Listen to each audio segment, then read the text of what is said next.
Hello everyone, it's Kirti Sharma from Raghavansh Convent School. Today we are learn about class 7th of English chapter 10 Subramaniam Chandrasekhar. Let's start our chapter.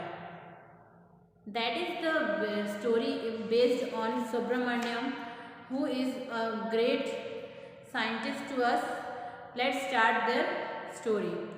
Subramaniam Chandrasekhara was born on 19 October 1910 in Lahore.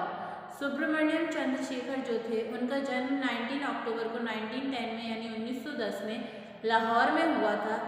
At that time Lahore was in British India. उस time पर लाहौर जो था वो British India की British India का एक राज्य हुआ करता था. But now it is part of Pakistan. लेकिन आज के टाइम में क्या है, लाहौर क्या है, पाकिस्तान का एक हिस्सा है. Because his long name was difficult for many people to say, he was usually called Chandra by his friend and few scientist. उनका जो नाम था वो काफ़ी लेंथी था, Subramaniam Chandrashekhar.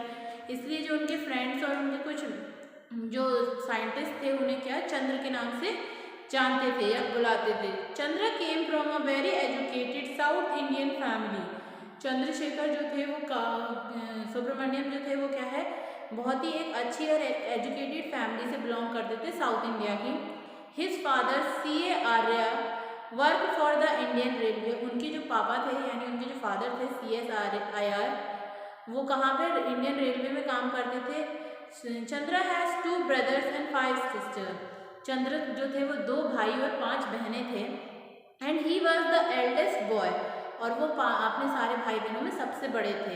When Chandra was 6 his family move to Madras when he grew up. और जब सुब्रमण्यम जो थे वो 6 साल के थे तब उनकी फैमिली जो थी वो मद्रास चली गई थी और बाकी वो वहीं पर बड़े हुए थे. Chandra was very good student and start college when he was only 15 years. Chandra जो थे वो क्या बहुत ही पढ़ने में अच्छे स्टूडेंट थे और बहुत ही कम उम्र में ओनली 15 ईयर्स की एज में उन्होंने कॉलेज स्टार्ट कर दिया था. Even though he took maths and physics courses and had to do a lot of study. और उन्होंने क्या किया था, कॉलेज में मैथ्स और फिजिक्स सब्जेक्ट लिया था जिसके बारे में बहुत ज़्यादा पढ़ते थे. He read even more about science than his courses required. और वो बहुत कुछ साइंस के बारे में भी पढ़ते थे जो उनके कोर्सेज में दिया गया था. Through this reading he became very interested in white drop star. और पढ़ते पढ़ते उनका इंटरेस्ट कब वाइट ड्रॉप स्टार्स में पहुंच गया उनको पता भी नहीं चला. After college Chandra has the change to go to Cambridge. अब कॉलेज के बाद जो था वो चंद्रा को क्या एक अपॉर्चुनिटी मिली थी, एक चांस मिला था कैम्ब्रिज इंग्लैंड में जाकर अपनी स्टडी कंप्लीट करने का. But he hesitated became his mother was ill. लेकिन वो क्या है, परेशान थे, वो जाना नहीं चाह रहे थे क्योंकि उनकी जो मदर थी वो बहुत ज़्यादा बीमार थी. His friends and relatives all said that he should stay home and care for his mother. उनके जो दोस्त और उनके जो रिलेटिव्स थे, रिश्तेदार थे, उन्होंने उन्हें यही एडवाइस दी कि वो कैम्ब्रिज यानी विदेश न जाकर यहीं पर रहकर अपनी मम्मी की केयर करे, अपनी माँ की केयर करे. But his mother insist that he should pursue his study. Chandra's uncle C.V. Raman study in England and return to India as a famous physicist.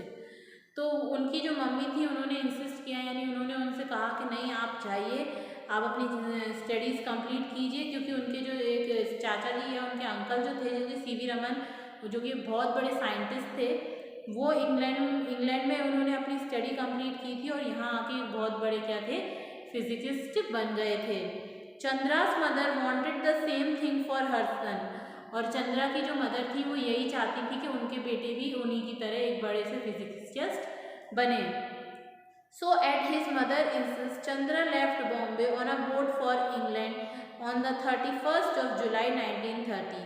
तो अपनी माँ के इतने इंसिस्ट करने के बाद चंद्र जो थे उन्होंने 31 जुलाई 1930 को क्या था, बॉम्बे से इंग्लैंड के लिए बोट ले ली थी. On the way, after being very seasick for a while, he remembered what he had read about white dwarf stars. जब वो उसमें बैठे हुए थे, मतलब वो समुद्री मार्ग के जरिए जब जा रहे थे, जब वो बोट में बैठे हुए थे, तो वो काफ़ी ज़्यादा चीज़ें अपने माइंड में घुमा रहे थे, रिवाइंड कर रहे थे।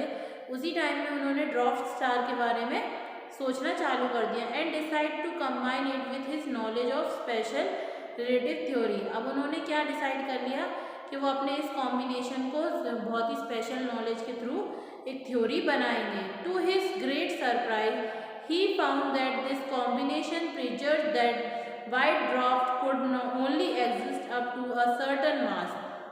और बहुत ही जल्दी एक बहुत बड़ा सरप्राइज के रूप में उन्होंने ये साबित कर दिया कि जो वाइट ड्रॉफ्स हैं वो क्या है कि वो सिर्फ कुछ ही मासेस पे पाए जाते हैं, यानी कुछ ही जगहों पर पाए जाते हैं, 1.5 टाइम्स दैट अवर सन। और वो क्या है, अपने हमारे सन से 1.5 टाइम ज़्यादा हैं। When he arrived in England, he found himself very busy as a research student। और जब वो इंग्लैंड पहुंच गए तो उन्होंने क्या है, अपने आप को इतना अपनी रिसर्च में डुबो के रख दिया ताकि लोग उन्हें एक रिसर्च स्टूडेंट के नाम से जानने लगे। And work hard to get his PhD। और वो अपनी PhD कंप्लीट करने के लिए बहुत कड़ी मेहनत करने लगे। But he also remembered the work he did on the ship. लेकिन उन्हें वो चीज़ भी याद थी कि जो काम उन्होंने शिप पर किया था उन्हें वो भी करना था पूरा। And did a more complete calculation. और उन्होंने उससे जुड़ी हुई और भी कैलकुलेशन करना या उन कैलकुलेशंस को कंप्लीट करना शुरू कर दिया। He got the same result that there is an upper limit to the mass of a white dwarf star. अब उनको उस चीज़ का रिजल्ट भी मिला, उन्होंने पाया कि जो अपर लिमिट है वाइट ड्वार्फ स्टार की वो कहाँ है। Large star would continue to collapse at the end of the life and became very dense object, not now to be a neutron star or black hole. अब उन्होंने क्या ढूंढना चालू कर दिया कि जो बड़े स्टार्स होते हैं उनके पास वो कंटिन्यू काफ़ी लंबे समय तक नहीं रह सकते हैं, वो क्या वेरी डेंस ऑब्जेक्ट होते हैं, इसलिए उनको क्या है ब्लैक होल्स बोला जाने लगा। तो ये अभी हमने क्या पढ़ा कि किस तरीके से जो हमारे सुब्रमण्यम चंद्रशेखर थे उन्होंने कैसे अपनी स्टडी को कंटिन्यू किया और बहुत ही कम एज में उन्होंने अपने कॉलेज में अपनी स्टडी चालू कर दी थी और वो काफ़ी सारी रिसर्च करने लगे थे। अब इसके आगे का पार्ट हम नेक्स्ट वीडियो में पढ़ेंगे। Thank you for watching the video.